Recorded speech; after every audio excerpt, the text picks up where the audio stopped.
একটা ঝটিকা মিছিল করেছে, এই বিষয়ে আসলে আপনার কি বলার আছে? এখন হলো কি ঝটিকা মিছিল করছে এবং যারা করছে তাদের ক্ষেত্রে 3 জনে কিন্তু ধরে ফেলছে। আর এক্ষেত্রে আমি আপনাদের একটা অনুরোধ করব, এই ঝটিকা মিছিলগুলি কিন্তু আশেপাশের থেকে গেছে। তা আপনারা যদি একটু আগে আমাদের একটু খবর দিয়ে দেন তা আমাদের একটু সুবিধা হয়। আমাদেরও ইন্টেলিজেন্স আছে, আমরাও খবর পাই, বাট আপনারা সবসময় খুব ভালো খবর দিয়ে থাকেন এবং আমাদের সাহায্য সহযোগিতা করেন থাকেন। এই ব্যাপারে আপনারা আমাদের সাহায্য সহযোগিতা করবেন। অস্ত্র উদ্ধারের ব্যাপারে আরেকবার একটু যদি বলতেন। আপনি জানেন যে ওই এলাকায় যে আমরা ক্যাম্পটা কিন্তু আমরা খুব রিসেন্টলি করে দিয়েছি এবং যারা এই কাজটা করছে তাদের ধরার জন্য একটা যৌথ বাহিনী করে দেওয়া হয়েছে। আপনারা কয়েকদিনের ভিতরে হয়তো ভালো সংবাদ পাবেন।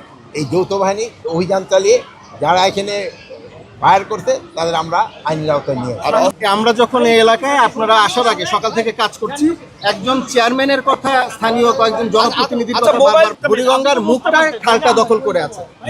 হ্যাঁ, এই যে যারা সাবেক জনপ্রতিনিধি যারা ছিলেন এদের ব্যাপারে আপনারা শোনেন, এই জন্য আজকে অলরেডি আমাদের পানি সম্পদ মন্ত্রণালয় উপদেষ্টা বলছেন যারা অবৈধভাবে এটা দখল করে আছে তাদেরই কিন্তু আমরা আগে উচ্ছেদ করব।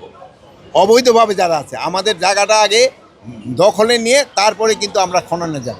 আর একটা এই খালের প্রতি আমার একটা আলাদা মায়া রয়ে গেছে, যেহেতু একসময় জানেন যে এই কেরানীগঞ্জ এবং সিরাজদিঘা একই কনস্টিটিউয়েন্সি ছিল। এই নবাব খাজা হাসান আসকারি কিন্তু ছিল সেটা নিচে।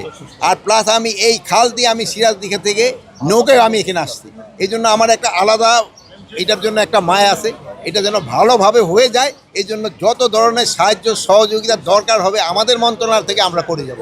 এবং আমি আপনাদের কাছে অনুরোধ করব আপনারা একটু সাহায্য সহযোগিতা করবেন। যারা অবৈধভাবে দখল করে আছে এই ভূমিদস্যুদের থেকে, তাহলে আপনারা সাহায্য করবেন। আপনারা যদি ভূমিদস্যুদের পক্ষ নেন তবে কিন্তু এটা সম্ভব। আপনার এলাকাবাসী, এটা আপনাদের সাহায্য এবং সহযোগিতা সবচেয়ে বেশি দরকার। যদি এলাকাবাসী সাহায্য সহযোগিতা করে তো এই খাল কারো শক্তি নেই এটা